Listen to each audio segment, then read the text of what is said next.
Sabi ni Christopher Batin, you're still trying to sugarcoat clearly. Kibuloy is in the compound, wala sa langit. Highs, nawala na kayo sa logic. Ano yung proof mo na nasa compound siya? Sinabi ni Jim Fajardo. Wala kayong picture? Wala kayong picture? Hindi mo ang dami po, nakita nyo po konting kibot lang sa KOJC compound, ang dami dong nagla-live, ang dami dong nagvi-video. Christopher Batin, kung ginagamit mo utak mo, nasan po ang video na nasa KOJC compound si Pastor at dun siya sumuko? Nagkahukayan na lahat. Oo, kailangan may picture ha. Di ba naghukay na nga sila sa ilalim ng lupa? Tapos ito wala kang picture, wala kang video na sumuko, na nahuli. Paano siya, saan siya lumabas? Nung sumuko siya, Christopher, paano siya lumabas? Lumabas ba siya ng building? Lumabas ba siya ng... Divine intervention, Sas. Umababa siya mula langit? Or umahon ba siya mula sa lupa? Paano? Paano, Christopher Batin? Ano yung detalye?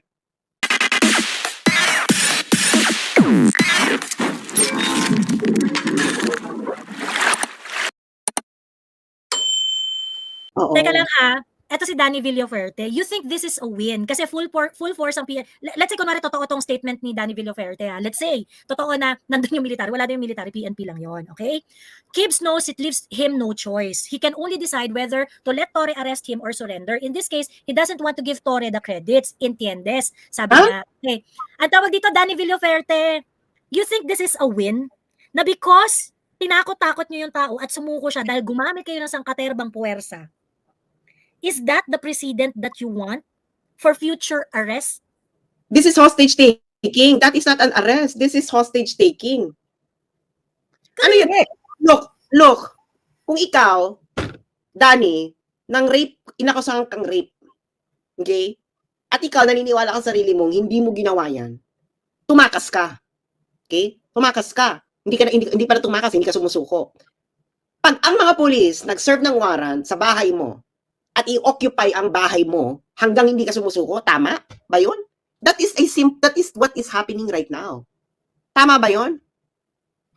Wag yung mga kasi humugot kayo ng tamang proseso. Ano ba kasalanan ni Kibuloy? Bakit ang daming terorista na wanted pa rin hanggang ngayon? Yun talaga mga terorista. Bakit hindi yun ang i-occupy yung mga bahay? Hanggang hindi pa sila sumusuko. Bakit hindi niyo pinag-hostage yung mga pamilya ng mga terrorist, lalo na yung sa Maute, no? Because that was really extreme violence. Yeah. Bakit hindi niyo i-occupy yung mga bahay nun, ng pamilya nun, hanggang hindi sila sumusuko? Diba? Parang, alam niyo, ihiwalay niyo kasi yung galit niyo kay Kibuloy sa kung papaano dapat nagsiserve ng warrant. Okay? Why are you letting your anger speak for you? That will lead you to trouble. Okay? Just like what's going on right now. Ikaw, Danny, maghanda ka dahil magbabayad ka. Filipino taxpayer ka. Magbabayad ka yes. Sa QC at Jose Maria College. At ito hindi criminal case to Tort nga lang to Trip lang. Lang to. Trip lang to, Sas. Trip sila, ang ending tayo magbabayad. Correct. Assume the liability already nung hearing sa KOJC ng Senate. Sabi, yes. We will assume the responsibility. Tangina maka-assume ng responsibility, hindi naman siya hindi naman pera niya ipambabayad. Tsaka isa pa, bakit kayo magagalit kay Kibuloy? Wala pa naman siyang, hindi pa naman napatunayan lahat ng accusation sa kanya. Ba't hindi niyo tignan kung saan yung puno at dulo o kung bakit nagaganap lahat na ito? Bakit one-sided lang kayo? Danny Villaferte, nabasa na namin yung comment mo, wag mong inuulit kasi ina-address naman namin yung comment mo Ngayon, paulit-ulit ka ng comment. Pagka paulit-ulit ka ng comment at nagsa-spam ka, iba-block kita, Danny Villaferte. Ngayon, you also have an option to come up. Oo, para mapagtanggol mo yung sinasabi mo. Ayun. Joey, may reply si yung Tibobong DDS, may reply siya sa chat sa StreamYard. Wala, wag na natin basahin kasi hindi naman siya nagpakita. 'Di ba? Wag na Hi, natin. Joy. Ayan. Pagsalitiin lang muna natin si Francis. Hello, Francis. Yes po, Miss Joey. Ano lang kasi, because ang gusto ko lang sabihin is kasi nagpunta na kasi si Kibuloy doon sa EFP after the Senate hearing. Ang dami pang sinasabi ni Tory doon. So, pwede kasi siya pwede siya doon masabit once na there are cases na i-file sa mga KOJC members. So, ang sa akin lang is magpa-popcorn lang muna tayo kasi I think it's gonna be a big and a long shot for KOJC members. Ano, hindi ko na-gets. I mean, ang ibig ko lang sabihin is that malayo pa yung end game nito. And then there are cases there will be cases filed against Tory, and then yung si Kibbs, si Kibuloy, si Pastor Kibuloy, alam naman siguro natin na ilang araw na kasi siyang hinahanap. And for all the mga ginagawa ni Tory doon sa KOJC, so na paulit-ulit failure naman. So I guess there are cases that will be filed. So, Actually, sinabi ko na yan kanina. Yun nga na parang, after this is going to be a very long battle. Yes. And it's going to be a legal one. Magkakwentas klaras talaga yung mga yan. Kaya nga yung parang, ito yung mga sinasabi nila dito na, nakascore yung mga police or whatever, ganyan. Actually, hindi nakascore yung mga police dito. Yes, Kasi nga, opo. with all the might that they impose over KOJC and Pastor Kibuloy, hindi rin naman sumuko si Pastor Kibuloy sa kanila. Okay? Ngayon, kung lumabas si Pastor Kibuloy at sumuko siya sa ISAF dahil hino-hostage ang KOJC ng PNP. Okay? Kasi sinasabi nila effort daw ng PNP 'yon.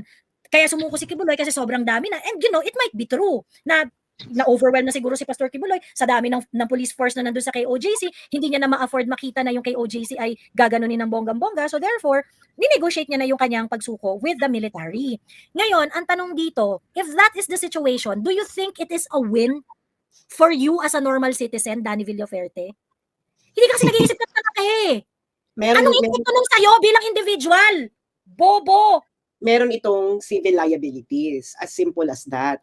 Kasi itong mga tao, hindi nila naiintindihan. Pastor Apollo Kibuloy and KOJC have two separate legal personalities. Okay, Yes. naiintindihan nyo na. Hindi kayo po pwedeng sasabihin na mag-isa sila, no, it doesn't exist. You cannot collapse it, the one with the other. Halimbawa, si Lucio Tan na hindi nagbabayad ng tax. Actually, yung kumpanya pala hindi mabayad, so this is a bad example. Let's say, na merong na ikaw natatay ka, okay? Yung kasalanan mo ba is kasalanan ng pamilya mo? No. Magkaiba yun, magkaibang legal personality yun. Halimbawa sa Catholic Church, yung mga Catholic priest ba na nang molestya, kasalanan ba yun ng buong simbahang Katoliko? Well, it's a complex issue. One, kung wala silang ginawa to address the issue, pinagtakpan nila, etc. But that's an entirely different matter kasi ang simbahang Katolika meron silang sariling procedure, etc. na ginagawa.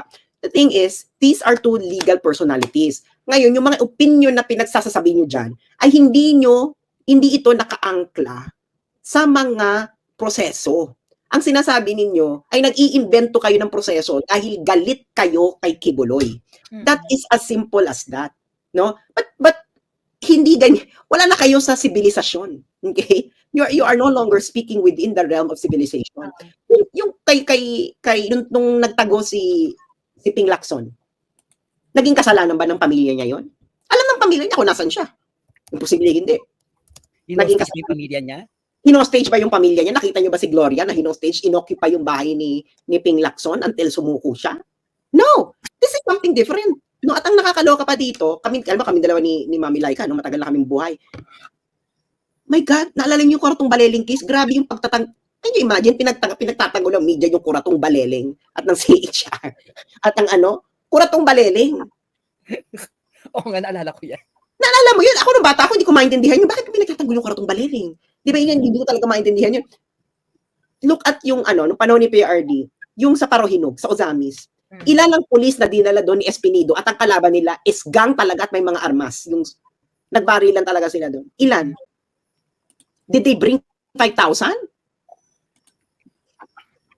This is, hindi nyo dapat intindihin nyo, this is a religious compound. Whether or not you believe in the religious faith of KOJC is your own personal opinion. But at the level of civilization, at the level of our institution, a level of our constitution, wala pong discrimination kung kaninong religious faith ang tama or hindi. That is a theological discussion at wala dong pakialam ang Estado. Kaya ang the larger historical question here, at sinabi to kanina sa SMNI, is whether this is a valid exercise of state power over a religious group. Yes, correct. Diyan kayo mag-uumpisa. Tanungin ninyo ang sarili ninyo. remember, ang nangyari sa KOJC is this is going to set a bad precedent President. on all in our history.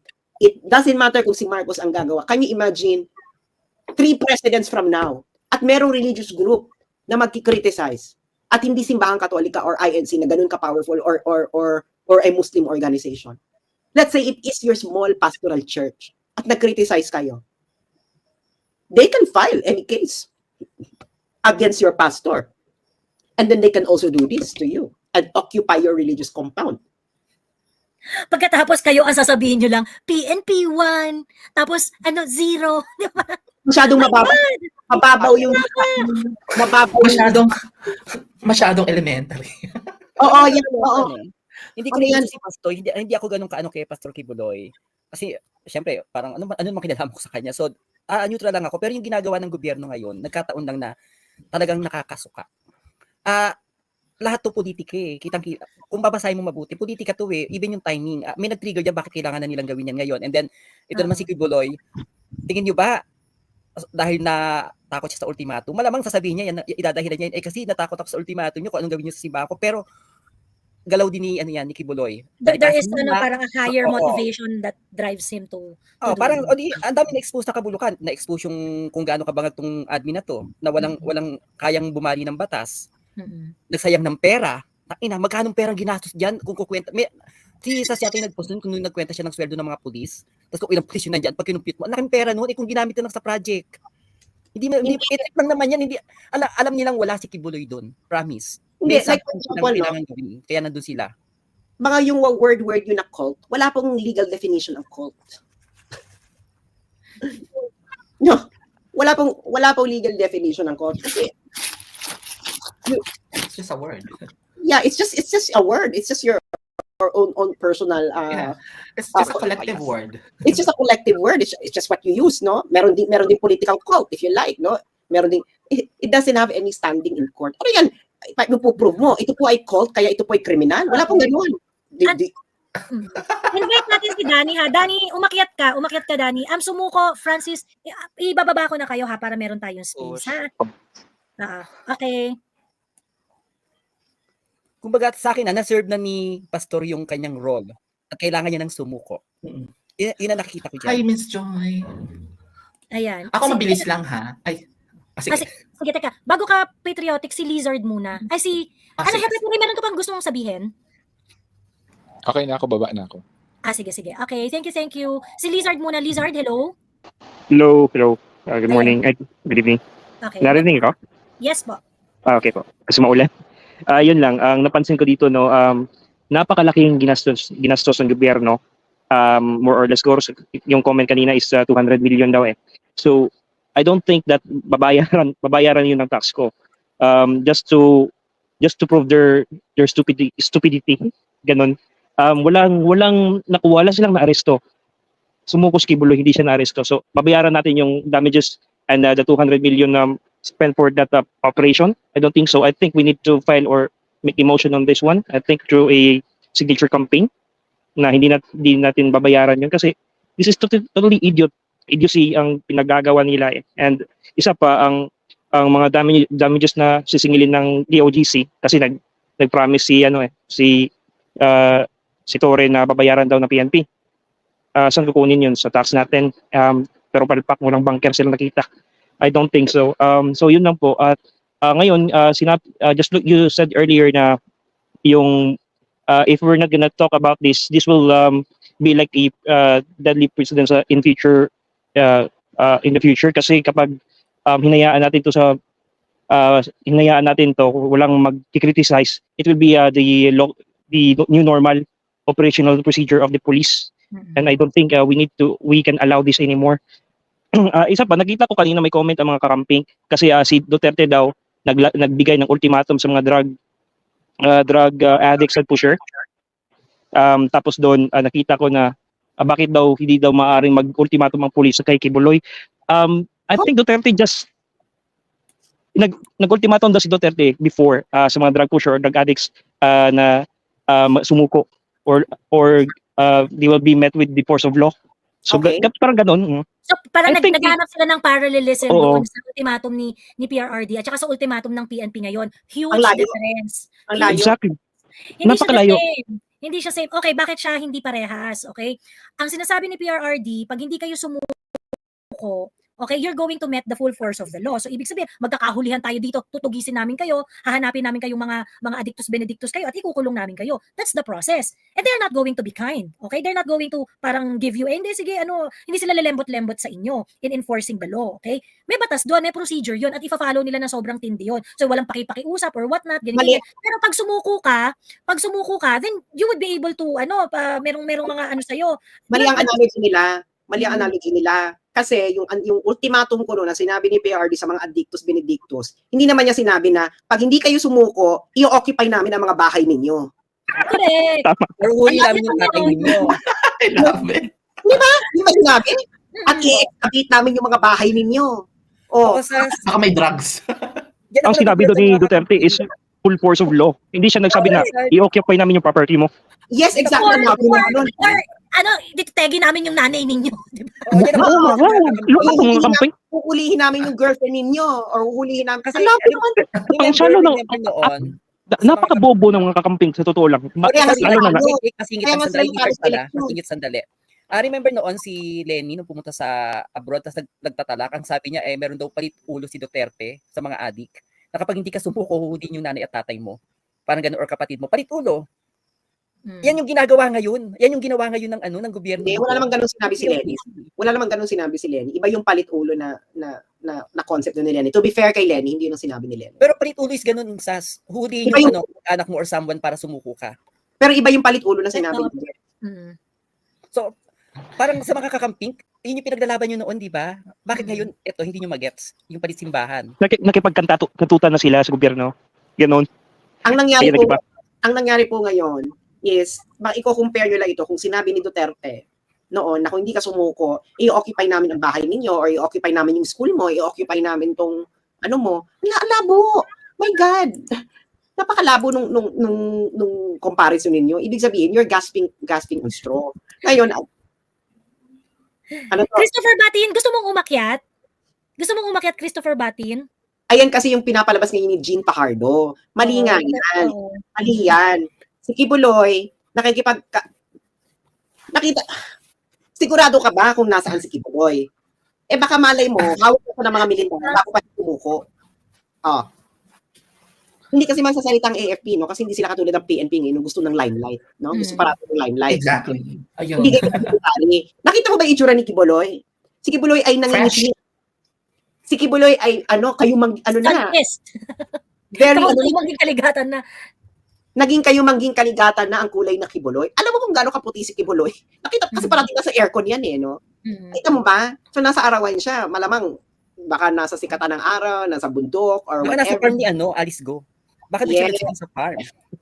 O baka nasa farm, very tan, di ba? Siya ay nag-voluntarily surrender. Matagal na yan nag-voluntarily surrender. Nag-iisip na lang yan kung ano yung magiging arrangement. Yung PNP, wala na tayo dyan. Ikaw, kung sino ka nagsasalita dyan, i-defend mo muna kung dapat na tama ba yung ginawa ng PNP na ikaw ang magbabayad sa damages na ginawa nila sa KOJC at sa Jose Maria College. Kasi wala na tayo pakialam dito kay Kibuloy, no? May pera siya, ganyan. Ikaw ang tanong mo sa sarili mo, magbabayad ka, be. Taxpayer ka, di ba? Babayaran mo yung damages na ginawa ng PNP sa KOJC compound saka sa Jose Maria College. Worth it? Sabi ni Christopher Batin, you're still trying to sugarcoat clearly. Kibuloy is in the compound, wala sa langit. Heis, nawala na kayo sa logic. Ano yung proof mo na nasa compound siya? Sinabi ni Jean Ayun nga. Fajardo. Wala kayong picture? Wala kayong picture? Hindi mo Ang nga dami picture. po, nakita nyo po konting kibot lang sa KOJC compound, ang dami dong nagla-live, ang dami dong nagvi-video. Christopher Batin, kung ginagamit mo utak mo, nasan po ang video na nasa KOJC compound si Pastor at dun siya sumuko. Nagkahukayan na. Lahat. Oo, kailangan may picture ha. Di ba naghukay na nga sila sa ilalim ng lupa? Tapos ito, wala kang picture, wala kang video na sumuko, na nahuli. Paano siya, saan siya lumabas? Nung sumuko siya, Christopher, paano siya lumabas? Lumabas ba siya ng building? Lumabas ba siya ng... Divine intervention, Sas. Umababa siya mula langit? Or umahon ba siya mula sa lupa? Paano, Christopher Batin? Ano yung detalye? At tingin mo si ano, Tori, hindi bibitbitin niya si pastor kung talagang doon nakita sa... Hindi na alam ni Tori. Ano yung sinabi ni Tori? alam ni Tori, hindi niya alam ang Hindi detalye. alam. Ang sinabi lang daw ni DILG Secretary, sumuko. Ay, nahuli, nasuko, sumurrender. Hindi pa raw niya alam yung detalye. That's what Tori said. So paano mo ngayon sasabihin na nasa Nasa KOGC compound at sumuko sa PNP? Eh, ang Hindi nga alam. ang ground commander doon, Walang si- alam. walang alam. Walang alam, walang idea.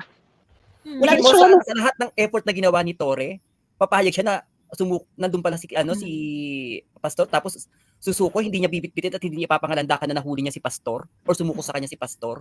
Tapos gumamit sila ng highly sophisticated mga equipments para lang maglibot para maghanap ng bunker. Tapos ilang araw, wala silang nahuling kibuloy. Nako, buko na Pero itong si Christopher Batin, sugarcoat. sugar Christopher Batin, ang dali lang mag-prove na nasa KOGC compound si Kibuloy. commander doon, walang alam kung paano nangyari. Ayun. Anyway, I am patriotic. Ano yung gusto mong i-share? I'll just give my 1 cent kung bakit sumuko si Kibuloy. No? Feeling ko, it's just my opinion. Feeling ko, he has already plans of getting out in public. But it's just that yung move niya na to, it's built on trust because hindi siya basta-basta lalabas. Should we trust PNP? No, I don't think so. I think kung titingnan natin between PNP and AFP, until this date, mas really katiwa-tiwala ang AFP. This is not the first time that someone surrendered to AFP. I think maraming beses na rin na nangyari. So, I mean, this is more of, Kibuloy did this strategically, hindi lang just Akel come out and then, and then of course, consider niya na rin siguro yung mga tao ng KOJC just to set the tone off. That's my opinion. Well, yung dami ng police or whatsoever, it may have influenced Pastor Kibuloy's surrender to the military, ganyan-ganyan. But the fact remains, hindi siya sumuko sa police. Sa military siya sumuko. Naka-apekto ba yun or what not, hindi natin alam. Ngayon, ang sinasabi kasi nila dito, na parang hindi, wala na kasi siyang choice, ganyan-ganyan. Ang mali kasi dito, if you insist dun sa narrative na yun, na wala nang choice si Pastor, kasi na-corner na siya, kaya siya sumuko, dahil dun sa ultimatum, it sets bad precedent doon sa situation. And that affects you, no? That affects the individual rights of the Filipinos. Because that is not right. It is not proper. Sandali. Hindi yun acceptable. Joey, sandali. Ano may ultimatum? Yun nga eh. Yung kanina ko pa tinatanong. Ano ba yung ultimatum na yan? Ang sabi doon na ultimatum, kasi papasukin daw nila yung isang building na hindi pa nila napapasok. My God, meron pa pala silang building na hindi pa napapasok. Ano yung building na yun? Kayo bang nga nagko-comment dito na again sa kapunta na kayo ng KOJC compound? Ako nakapunta na. Nalibot ko siya. Wala pang 1 day. Ano yung building? Correct. Actually, si Christopher Batin, I think I troll. Kasi yung, ngayon, yung narrative ng mga trolls ngayon is yung ang humble naman ng PNP, ganyan-ganyan. And you know why I said that is the narrative of the trolls? Kasi yun yung narrative ni Christian Gasa. And we know that if that is the statement of Christian Gasa, probably that is the paid narrative. Yun yung pinapaano dyan. Eh bakit si Christian Gasa ayaw niyang pasukuin? Eh, convicted yan. Oo nga, no? Bakit hindi lusubin yung bahay dito nila? Di ba? Ng pulis. Oo. Occupy. Correct me if I'm wrong, no? Yung pamilya ni Christian Gasa para sumuko na si Christian Gasa tumuwi ng Pilipinas. Ayan o. Si Franz Castro. Can you imagine si Christian Gasa na convicted? Umalis siya ng Pilipinas bago siya ma-convict. Tapos, nandiyan pa rin yung Facebook niya. Pagkatapos, paid PR pa. Tapos ang gobyerno, parang, ayan o, Malaki pera sa PR. he was convicted. 5 years and 6 months jail sentence. Oh, Ayun. Nakakaloka. o But bakit anyway, si Alice Go nga walang conviction, tinugis niyo sa Indonesia. Pero si Christian Gasa, dead ma kayo? Oh, i-explain nyo nga yun. Alam mo, comedy na Wala talaga. makukuha kay Christian Gasa. Sigurado dahil kay Alice Go, mas maraming makukuha. Marami silang makikitain. Maraming Miss Joy? pera. Pero kay Christian Gasa, kailangan pa nilang, baka sila pang hingan at sila pa ang budulin. Kaya ganun. Wala silang pakialam. So ito lang yung napansin ko sa gobyernong ito, no. Ang nangyayari kasi ngayon, nagiging conviction by publicity na eh. Hindi na siya trial by publicity, trial through courts, pero nagiging conviction through publicity. Kung sino yung sikat na may issue tapos nahuling police. Tapos kung parang in the eye of public, convicted na yung tao. Mm. Hindi na dumadaan sa Yun na legal yung goal, process. yun na yung goal, no? Yun na yung Oh, goal. Mm. Yun ang nangyayari ngayon. Mm. Ganun ang nangyari. Kasi- Sinimulan niya ni Risa. Iba nga yung, di ba, iba nga kasi nga yung habol nila. Kita mo, si Alice Go, magkano ang money laundering case? 1.8 million US dollars. Alam niyo kung magkano kay Kim Wong? Nakita niyo ba, i-compare niyo nga yung Senate hearing kay Kim Wong versus Senate hearing kay Alice Go. Mm. Na-follow niyo ba yan? O si Kim Wong, meron, ano nga to tutugisin nga sa US yan, ipatutuloy nga yung trial niya for theft, no? Sa Bangladesh heist. Sa Pilipinas, scot-free. Walang makagalaw kay Kim Wong. I-explain nyo nga yan. Si Kim Wong ang father of Pogo. Grandfather, mafia. Isa lang Diba ba- yun. Yun ang hindi maintindihan ng mga to, no? Well, actually, hindi naman talaga nila gustong maintindihan kasi nga troll nga, ano yan, they are script kasi yan eh. Yung mga pinagsasabi nila. Kita mo, hindi naman thoughtful yung pinagsasabi nila. True. Ayan. At dito guys, ano tayo ha, para may sistema yung usapan natin ha.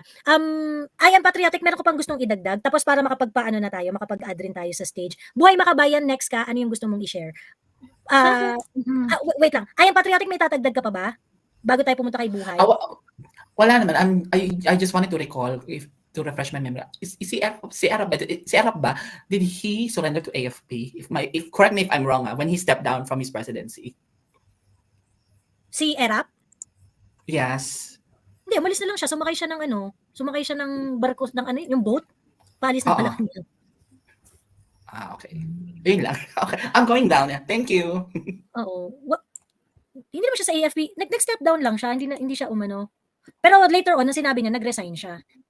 Ayun. Anyway, ayan. Buhay Makabayan, hello. Yes, hello. Joby, sa akin lang sa observation ko, no, tungkol dito sa pag-surrender ni Pastor.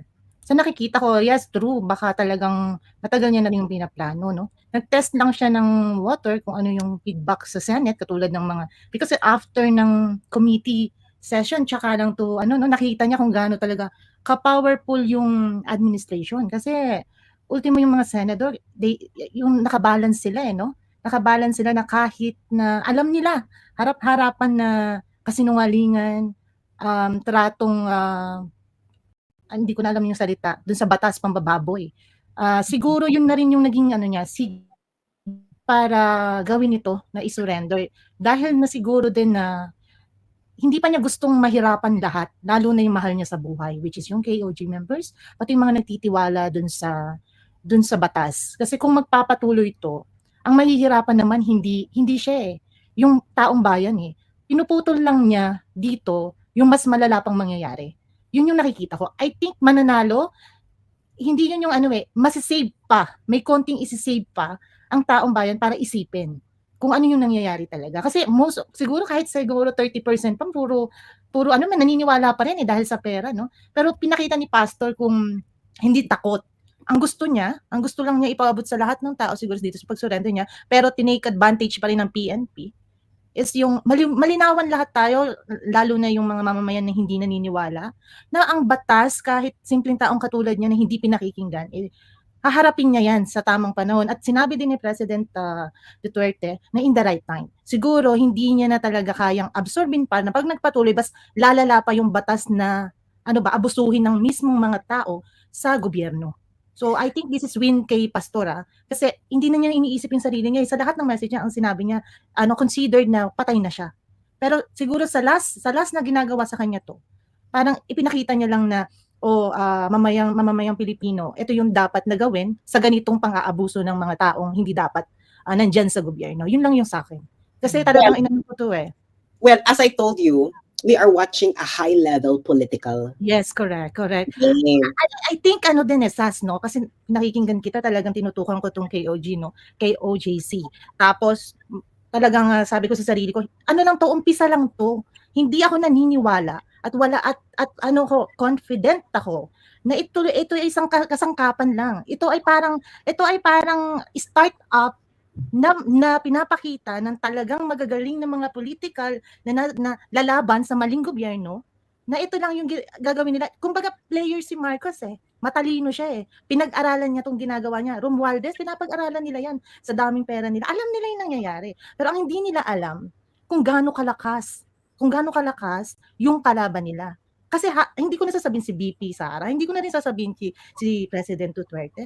Ang kinakalaban nila dito is yung mga mamamayan na handang iano yung buhay nila, handang ibigay yung oras nila, handang lumaban sa kanila. At yun, ang akala nila nasasapala ng pera. Hindi nila alam na kahit may ibang tao katulad ko nasa ibang lugar, you are supporting all the Filipino there.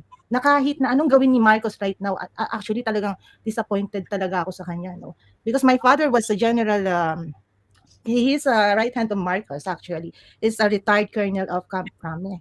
So I think wala akong nakita talaga na talagang binabo ni Marcos ang batas ng Pilipinas. Pero magsaya siya kasi merong mga tao talaga na hindi susuko, at alam ko yung ginawa ni Pastor Kibuloy is hindi yan dahil sa mga expectation natin lahat. Hindi natin mablow, hindi naman natin sila pwedeng pangunahan, pero naniniwala ako yung ginawa niya is meron yan kadahilanan na mabigat pa sa nakikita ng mata ng mga mamamayang Pilipino. At para yan sa bayan, hindi yan para sa sarili, hindi yan para kay KOJC lang o para kaninong tao yan, para yan sa bayan. Kaya yan niya ginawa, at bakit binasbasan yan ng AFP at saka ni Pangulong Duterte? Kasi hindi niya ibibigay ang ulo ni Kibuloy kung walang kadahilanan. Yun lang yung sa akin.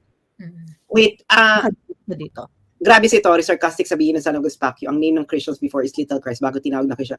Well, if you don't know the history of Christianity, before Christianity was considered a cult by the Roman Empire. Totoo. Parang, ano ba? Na parang, you didn't know the history of Christianity. It was considered a cult by the Roman, by the Roman Empire. They were persecuted as a cult, no? Pumunta kayo ng Israel, malalaman nyo. Ang buong story, I stayed in Israel for a month. Anyway, so ang eksena dito, no, may bago daw OIC ang PNP. May bagong OIC ang PNP, si Police Lieutenant General Michael John Fernando Dubria. Why? Kasi In nasa addition to his duties and responsibilities, is designated as officer in charge effective September 8 until the return of the incumbent. So the incumbent is going somewhere. where is the incumbent? In Dubai? I don't know where the incumbent is. Saan pupunta ang incumbent? I don't know. Where is Marbil? Ngayon. Saka bakit kami inuusig niya dito? Yung PNP nagsisinungaling. Una, sinabi niya hindi sila naguhukay. Sinabi nila yan. Tapos nung nagpakita ng picture, pinotoshop daw. Tapos nung na-release ko ang video, wala na silang masabi. So bakit kami ngayon yung may bakit hindi niyo nakita yung nagsisinungaling sila? Parang, this is so blatant. Ayaw yung aminin na nagsisinungaling sila. I agree. Ayun. So, nakakaloka lang. Nasa UAE si Marbil. Nasa UAE daw si Marbil. Pupunta siya ng UAE. Ayan. I think no, sorry. I think no, yung sayang yung opportunity ng Senate investigation. Kung ito sana yung focus ni Bato, yung pagsisinungaling ng mga police, hindi sana nagkaroon tayo ng movement, ano ang nagiging delikado sa mga operasyong tulad nito. Nagkaroon sana ng malinaw. Walang nangyari nung Senate investigation. Dito nagsayang lang sila ng pera dito sa Davao. Resign na din si Gibo. Naririnig ko rin yan na magre-resign na nga rin daw si Gibo. Sabi.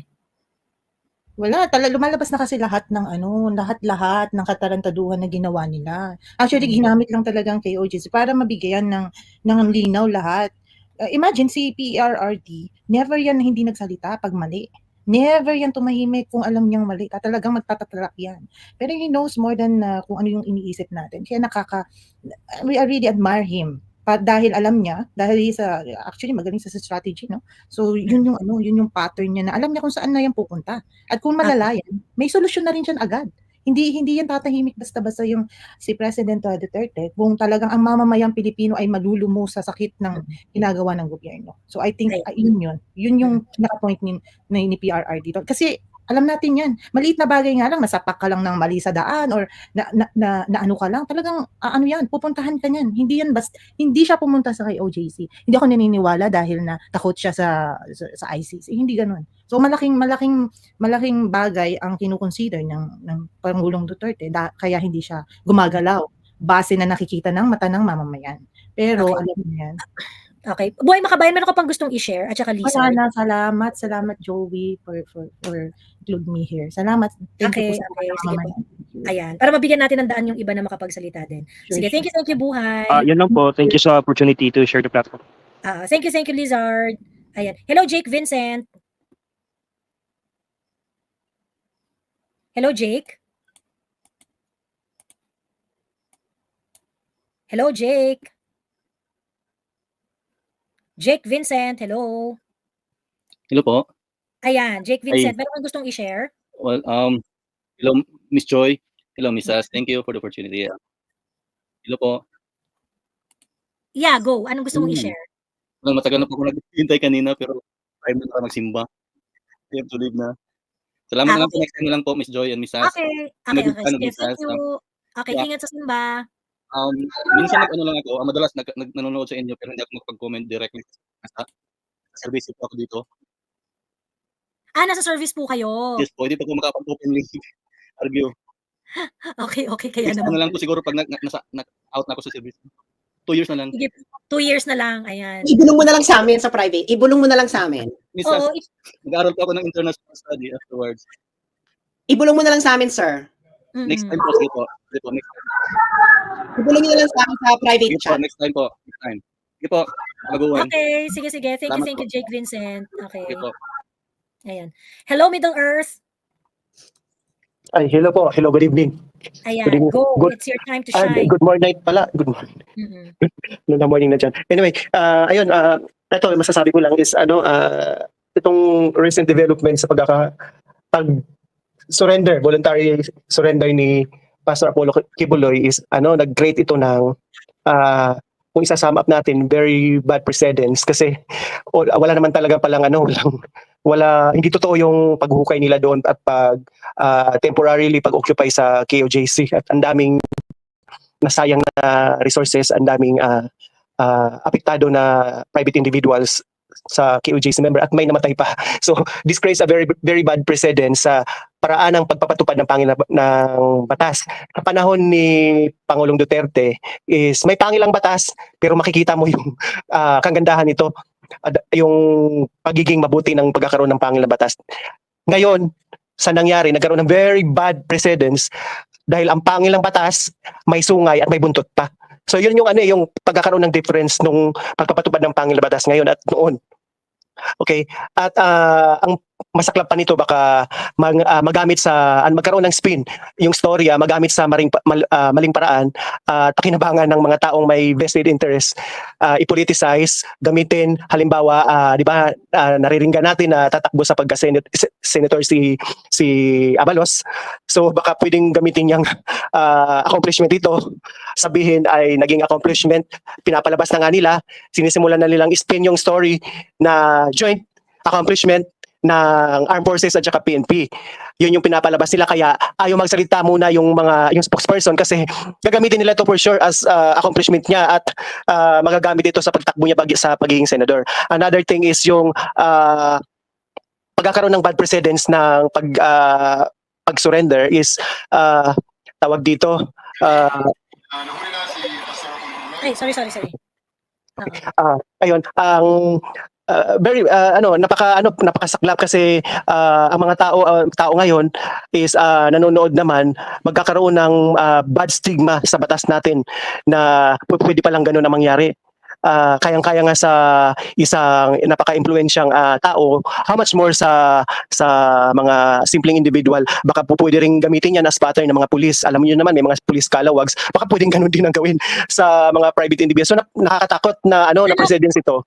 Yes. Middle Earth, wait lang ha. Kasi merong nag-send sa akin ng parang current na video ni ang pangalan nito ni Torre. Gusto ko lang pakinggan natin kung ano sinasabi niya dito. Ayan. Na nahuli na si Pastor Pulmonoy at bukas antabayan na lang natin ang detalye sa mga news items. Maraming salamat sa inyong cooperation. Alam ko kung gaano kalaki ang hirap na inyong pinukulan para matapos ang mission na ito.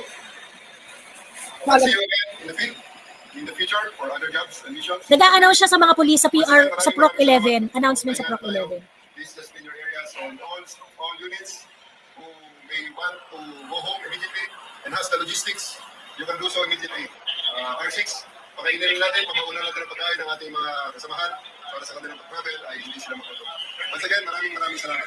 So alam nyo na, entry natin ng detalye sa news item. Ibig sabihin, kasabwat talaga nila yung mainstream media. Nagets nyo, bakit kailangan namin antabayanan yung detalye sa news items? Bakit hindi kayo magsabi? Hindi kayo magsabi. Hindi ba pwede sabihin yung detalye kagad? Bakit? Kasi hindi nyo alam. Kasi inilihim sa inyo yan ng mga kayumangging kaligatan. Correct. Yun lang as simple as that. Hindi nyo siya inaresto. Siya ay ayoko sabihin sumuko.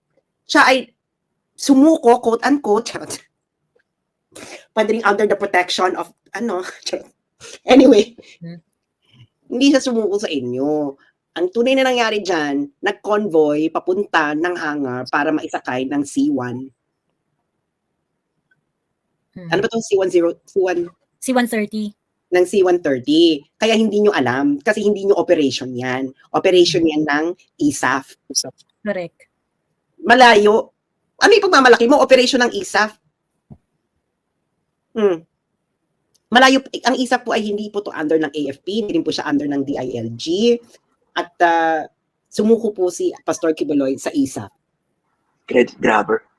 Bakit kaya sa ISAP? Saka bakit kaya quote-unquote sumuko? Yun ang tanong. Kailangan nyo ng court record. Kailangan nyo ng court order. Kailangan nyo ng court order para makapag-splook ako. Pero I will not splook. Hintayin nyo na lang ang susunod na mga kabanata. Hindi raw kasi talaga dapat ang nag-leak, hindi alam ni Abalos. Pero ni-leak ni Abalos as soon as he got hold of the information. Ang sinabi nila niya arrested. Ayaw niya sabihin sumuko. Pero this is not an information of Philippine National Police. Number one. Yun ang una-una yung tandaan. Hindi po siya operation ng Philippine National Police. Wala pong kinalaman ng Philippine National Police sa pagsuko ni Kibuloy. At ang daming fake news na pinapalabas ng mga politiko. Di ba may sinabi rin nila si Kibuloy nasa China na. Wala rin. Di ba? Kayo kasinungalingan nyo yan, ha? Kayo may mga kasinungalingan yan. Now, nasaan si Kibuloy all this time? At bakit siya sa ISAF? Quote-unquote sumuko. Joy? Ayun. Sabi ni Scammer Gasa, gusto lang samantalahin ang pagkakataong ito para depensa ng mga Filipino journalists and mainstream news agencies. Hindi po sila nagpapakalat ng fake news. Pinupost lang po nila yung press release ng mga lehitimong sources. Bakit kayo nagagalit sa kanila? Ginagawa lang nila ang tama ang trabaho nila. That's the difference between chismis and journalism. Hindi namin kailangan ng quoted source. Ang kaso, wala namang kredibilidad kapag sa amin nanggaling. Ano hindi ko na-gets pa eh? Ayan ang sabi ni Christine. Why exactly are you listening to? To Christian Gasa. Sa totoo lang, hindi ko mag-get yung mga... What exactly? Christian Gasa is a good indicator of the narrative that they want to perpetuate. Pagka merong kwento at lumabas kay Christian Gasa, malamang yun yung page story. Yeah. Yun yung page story. Yeah. Yun lang ang sabi ni Christian Gasa dito. Hindi ba convicted siya? Convicted scammer? Umalis siya ng Pilipinas because he's a convicted... Yan ang fugitive. Bakit hindi na nire-report na si Christian Gasa ay fugitive? Estapador. Fugitive. And then you're giving... Hindi mo nagagets? Yung fugitive, binibigyan ninyo ng attention, hindi pinapa-take down ang Facebook, binibigyan ng space, kinukontrata pa para maging PR. PR. Ha? Hina-hire pa. Ayun, nakakaloka. Anyway, ayan, natawag dito, we deserve better. Hello? Hello po. Good morning, everyone. Okay, meron kang gustong i-share specific? Limit lang natin sa Miss Joey, may final po ako, may question ako kay Miss Sas. Last na lang.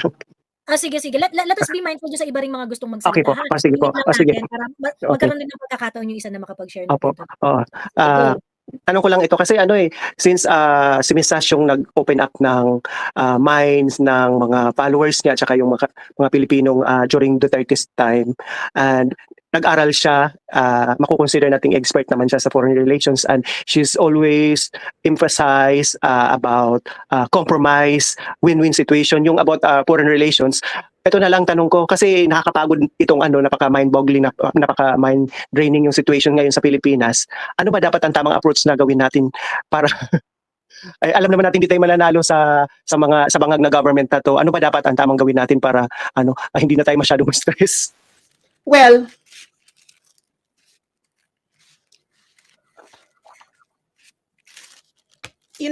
international relations and domestic politics are two different things. Okay?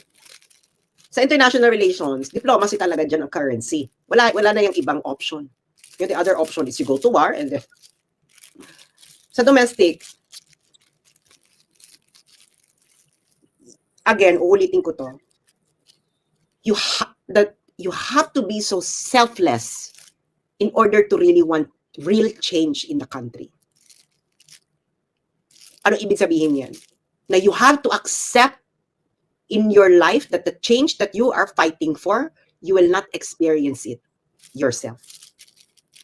Now, kung gusto mo pa rin makipaglaban, kahit alam mo na hindi ikaw ang makikinabang sa pakikipaglaban mo, then that's the time that you can call yourself a real patriot. So if you cannot do that, it's okay as well. You can enjoy your life. You just have one life. You can enjoy it as much as you want. You enjoy it in the least path of resistance you can do. So that's your option. Either you accept the fact that the change that you're fighting for, you will never experience it in your lifetime, and then you commit to still fight because you want the next generation to experience a better life than what you experience, or you just say, meh, okay na ako, wala na akong pakialam sa next generation, enjoy ko na lang buhay ko as much as possible, I will just play with the current game. So the other one, that is the choice of SAS, the other one is the choice of TP. So, kung gusto mo ng wise decision, sundan mo yung ni RJ. Kung gusto mo ng the path of the fool, yan ang tawag nila, no? The path of the fool, it is my path. So you The path of SAS. Oo, the path of the fool, okay? Oo. Yan Kaya ang masusundan na kita sa China. di ba? Yan ang the path of the fool or the path of a smart person. Okay? The path of the fool, alam mo walang mangyayari sa buhay mo, alam mo hindi ka magiging mayaman, alam mo hindi ka makakaranas ng kayang karangyaan sa buhay na ito, pero itutuloy mo pa rin kasi ganyan po talaga ang magmahal. Or you follow the smart decision. Both decisions are okay, but you have to understand. Pero para wala ka ng agam-agam na ano po bang kailangan natin gawin para magbago? No, you first settle to yourself. Parang mga magulang lang 'yan. Nabasa niyo ba yung yung pinost ko, yung isang unsung hero sa China? Yung ang trabaho niya, yung parang yung pedicab. yung nagpa-pedicab siya, tapos I read it and he came back to his hometown, work hard in order to send children to school and felt siya, very matanda na siya, retirement na nga siya. Ang pwede na nga siya mag-enjoy sa retirement niya, ganyan, pero naawa siya sa mga bata kasi nga mahirap ang China noon, so pinag-aral niya. Hindi naman niya mararanasan yung ginhawa noon. So ginawa pa rin niya kahit nahihirapan na siya, kahit gano'n na yung trabaho niya.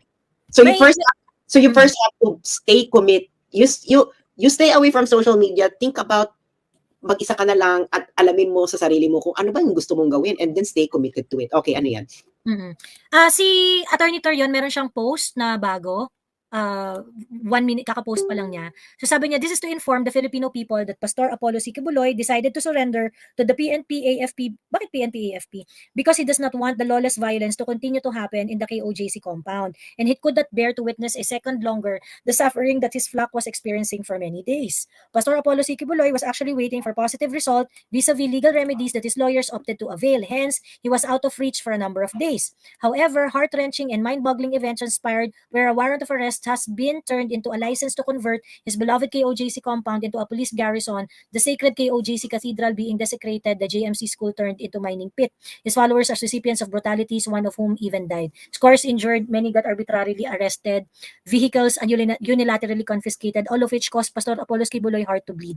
Hence, even if he has the right to await the result of the legal remedies being resorted by his lawyers, he decided to make the ultimate sacrifice by surrendering himself to the PNP and AFP through the valiant and facilitative efforts accepted by Davao del Norte Governor Edwin Hubahib, Army Major General Alan Hambala, Colonel Gilbert Roy Ruiz, Lieutenant Colonel Jovely Carmel Cabading, Pete Malaluan, Lieutenant Colonel Ricardo Garcia, the honorable police officers led by Romeo Macapas, Major General Leo Francisco, Colonel Cholijun Kaduyak, CIDG Colonel Mike Mangahis, Major Edgardo Bahan, retired Colonel Emil Sosa, and most especially PNP Major General Benjamin Silo Jr., whose character, integrity, and honesty convinced Pastor Kibuloy to submit himself to the folds of law. So, PNP, AFP, but the PNP officials that were mentioned does not include Torre and the Oo, Torres. hindi, ano yan, some PNP officials. Some PNP officials, oo. Oo, but not to the institution. Not to Naku, the institution, not to patingin the ng mga pangalan, Oo. Ha? patingin ng mga pangalan, naku. Davao del Norte, ito yung mga nag-facilitate. Davao del Norte Governor Edwin Hubahib, Army Major General Alan Hindi, Hambala, oo, hindi yung mga, Colonel Gilbert Roy Ruiz, Lieutenant Colonel Jovely Carmel Cabading, Lieutenant Colonel Pete Malaluan, Lieutenant Colonel Ricardo Garcia, honorable police officers led by General Romeo Macapas, Major General Leo Francisco, Colonel Cholijun Kaduyak, CIDG Colonel Mike Mangahis, Major Edgardo Bahan, retired Colonel Emil Sosa, and most especially PNP Major General Benjamin Silo. ay nako, I think makabuluhan yan may listahan ng pangalan. Yes. Oo, sas, nakakaloka yan. Oo. Di ba naramdaman mo, Mami Laika? Oo. Actually, yung sinabi ko na yan kanina yung gagamitin ni Kibuloy na reason, yung naaawa na ako sa mga ko. After how many days na nagtago, biglang naawa. Tapos kasi may banta, ganyan-ganyan. Kung ano man yung laro kayo ni Kibuloy. Gusto niyo laruin yung KOJC, kayo yung nilaro ni Kibuloy. So yung pagsuko na yan, ano yan? Ano bang tawag? Nasa plano yan. Yun. At yung mga pagpapangalan sa mga, lalo yung mga pulis, bakit magkakaroon ng question yan? Bakit nakikipag-usap yung mga pulis na to? May coordination ba to kay Torre? Nakikipag-usap sila kay Kibuloy? Yan. May separate, kita mo may separate, di ba? Nakita mo may separate operation from the operations at the KOJC na hindi alam ni Torre. Wala nga siya dyan eh. Yep. Kaya hindi niya alam, di ba? Nung tinanong siya. Hindi niya alam. So, ibig sabihin, hindi yung bagong police chief. Hindi bagong police chief. Ano lang? OIC lang kasi mukhang nakatravel si Marbil. Relax. Anyway, ang lesson dito, may ibang operations. Actually, ayokong sabihin operations. Anyway, for the sake of the public, operations. So, two separate operations. Isa sa KOJC, isa dito. Itong isa, nangyayari na hindi alam ni Abalos at ni Torre. Mm-hmm. At yung mga listahan ng pangalan, naku! Ayoko na lang magsalita. Ayun. Ang masasabi ko lang, Joey, kaya ayoko magsalita because the game has officially begun. Correct. Oo. Correct. Sabi ni Kylie Cruz, I think na corner si Kibbs, no choice na kasi hostage na kay OJC. He sacrificed himself. Torre is just playing role which is effective. Ang problema nga dito kasi, if you're going to take it as if it is a score for PNP, nagkakamali kayo. It's not. People must understand that yung Torres role being played effectively is dangerous for your health. Okay? And this specific scenario, itong nangyari na tong pagsuko ni Pastor Kibuloy, it shows that whatever PNP is doing under the instruction of Romel Marbil and Nicolas Torre is actually endangering the institutions. The institution, the PNP as an institution. Ayun. So yun. Ayan. So parang sa akin yung parang na-corner ganyan-ganyan, naka-score ganun-ganun. I don't think so. After all of this is said and done, there's going to be a very, very long legal battle. And that legal battle is something that Torre and Marbil has to face. Ang tagal niyan. Grabe yan. I mean, yan yung pinagpe-prepare ng mga lawyers ng KOJC. 'Di ba? Ngayon, andito na tayo, level na ang playing field, harap-harap na, kasuhan na, and what not, ganyan. And so, yun, talagang labanan na to. Kaso, sa labanang ito, nakapag-ipon ng maraming bala ang KOJC. Actually, tama ka. Talagang nag-ipon muna sila ng bala bago lumabas si Kibbs. Anong marami ng bala ko, pwede na akong sumuko. Tapos sabihin ko na naawa ko sa mga ano ko, ganyan. Part of it, yeah, I think there's some truth in it, na talaga. Yeah. Kasi there's 8,000 troops who wanted to, pagkatapos nag-react sila, even the police, the stupid police said that they gave an ultimatum. 'Di ba?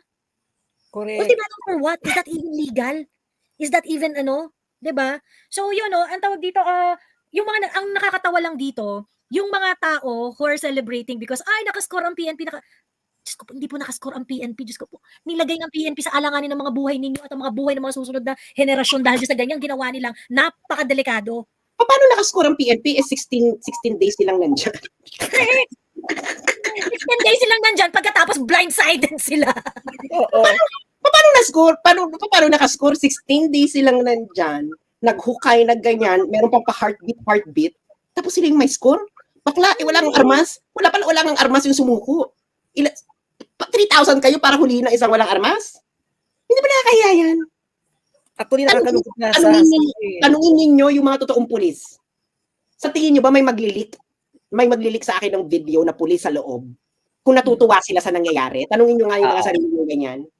Actually, ako naawa ako kasi parang napalabas na incompetent yung PNP natin, at the same time abusive. So, sirang-sira yung imahe nila dahil sa nangyari. So, paano na yan? Paano sa kanino pa tayo asa na magpo-protect sa atin after this, di ba? Mami, like, na-expose rin yung cracks within the PNP. Kasi yung ang mga naglilik ng info, yung for example, yung papasabugin, yung mga naghuhukay na, yung mga, lulusubin na nila ng ganitong oras. Pulis yung mga nagtitip dun eh. Oo. Actually, naawa ko, Mi, kasi hindi talaga magandang tingin ko sa pulis mula pa nung bata ako. Pero nung time ni Duterte, alam mo yan, di ba, kahit sa TikTok, nakipag-away ako pag may mga umaalipas sa mga pulis. Na parang, ito yung panahon na parang kampihan naman natin yung pulis kasi maganda naman yung ginagawa nila. Bigyan natin sila ng dignidad. Pero ngayon, after this, parang, ina talaga. Parang nasayang yung pinagpaguran ni Duterte para iangat yung pagtingin sa kanila ng tao, yung tiwala. Balik ko sa scratch. Oo. And now, with all of this developments na ganyan, tapos sasabihin nyo, nakascore ang pulis. Paano sila nakascore dito, Diyos me? Binarin nila yung paa nila sa nangyari, promise. Yes. 16 days ka naghanap. After 16 days na natutulog yung mga pulis. 16 days ang pagkain ng mga pulis, parang mas masarap pa yung pagkain ng preso. Mga pulis po nagsasabi sa amin yan. Papaano nyo ba sa tingin nyo nakuha ko yung video nung paghukay? Ipalabas mo nga, girl. Ito. Di ko pa na nabanggit. Merong pulis Manila na bago kong kakilala at actually kapatid siya ng vice mayor ng isang lugar na hindi ko akalain napaka-humble niya. Ang nagsabi lang sa akin nung meron akong nakakontrata, tapos sabi niya, pinsan ko yung nagaganyan sa'yo, ganyan. Anak na pulis po yun, sa kapatid ng vice mayor. Alam mo, nung minsan magkausap kami, nung sinabi kong, pulis ka pala ha. Galit na galit siya. So, nangyayari sa Davao. Kasi nasisira yung nila, parang ano ba naman yan, ang daming trabaho, tapos nasisira yung namin, yung pagtingin sa kanila. So, hindi lahat ng pulis nag-a-agree sa nangyayari sa Davao. So, huwag kayo umarte dyan na parang tingin nyo, tama yung ginagawa ng kapulisan dyan. Actually, alam nila hindi rin tama yung ginagawa nila. Kaya syempre, utos eh. Oo. Ito. Ito yung video.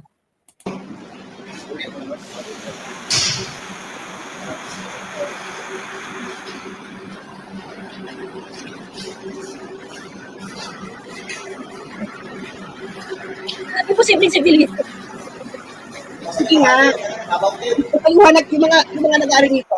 Ipaliwanag yung nga sa akin kung paano to napunta sa akin. Kung bakit ito nilik ng isa sa mga nasa loob dyan sa paghukay na yan. Kasi puro mga pulis lang naman ang nandyan. Oo. Ikaw, sa police leader ka na din, ha? Oo. Diba? Di ba natamemedyo ng PNP? Wala silang masabi. Correct. Pulis ang nag-leak. Pulis yung nakumuha ng video. Pulis ang nag-leak. In fact, nasusunog rin sila dun sa mga tip yung meron na silang ganitong gagawin sa kasi there were several warnings parang nung una nagsimula yun dun sa meron silang in-install dun sa tabi ng elevator, kinap na nila yung mga ganito. And the KOJC administration were actually being notified, being parang being informed of what they are going to do doon sa compound. Pulis din yung nagsasabi. Pulis din yung mga nagsasabi at nagtitip kay Atty. Torion. Ganon. Ano gagawin nyo dyan? Diba? Obvious na may mga tao sa inyo na hindi talaga kayo, hindi talaga nag-a-agree sa inyo. Sabi ni Just Marilyn, Joey, I think it's a better position, in a better position si Pastor now than 2 weeks before. Kasi people saw kung ano talaga ang KOJC. Dati wala talaga tayong idea kung ano talaga ang belief nila. Actually, yes, this is a win for KOJC. Biruin mo, they were attacked ng biglaan, ng bonggang-bongga. Pagkatapos, Box, aminin mo, lilinis ng kwarto, yung mga pinag... Ang ganda, sabi ko parang hotel. At nakita ninyo na ang KOJC, ang contribution ng mga members, may napuntahan. Can you imagine, nakapagpatayo sila ng, meron silang airplane, meron silang helicopter, meron silang hangar, meron silang ang mga kwarto ng mga church workers nila, parang hotel. Ang ganda! Ang ganda ng Jose Maria College. Grabe yung living condition nila dun, ha? Tapos nakita ninyo yung grass, bakla, manicured. Ang ganda ng Ngayon tanungin natin yung mga simbahan natin, bakit tayo walang ganun? Charot. Diba? So, I mean, parang, Kaya nga, diba, yan yung sinasabi namin sa inyo. If the siege will stay longer than 7 days, it's actually not good for the government. One thing, nakapag-ipon ng sangkaterbang kasalanan yung KOJC. And they have battery of lawyers to fight it out. In a long-term, in a long-term battle. Ilan na yung lawyers nila dyan? Ilan na yung mga napag-graduate nilang lawyers dyan? Correct, long term yan kasi may law school sila, girlie. Yes! So ang dami nilang paralegal diyan, no, na magre-research. Na magdo-document and what nakita niyo yung presentation ni Attorney Torion doon sa kompleto sa they were all documenting si Attorney Dina, they were pagka merong mine-mention na police, ito yung ganito niya, ganyan. I observed their demeanor they took it as an opportunity to gather information from the police then. Kung sino yung anong pangalan ng police na yung posisyon ng police na nag-tear gas, yung posisyon ng police na nagbantay sa ganito, sa ganyan. They were also gathering this is gonna be a long, painful battle. And lahat ng mga ako, sa akin lang yung tong KOJC at itong mga itong legal team ng KOJC, please, wag niyong anuhin. Lahat dapat ng tingin ninyo nagbaboy sa karapatan ninyo, mataas, mababa, or whatnot, ganyan. You have to give them the consequences of their actions in proper forum. Walang awa-awa.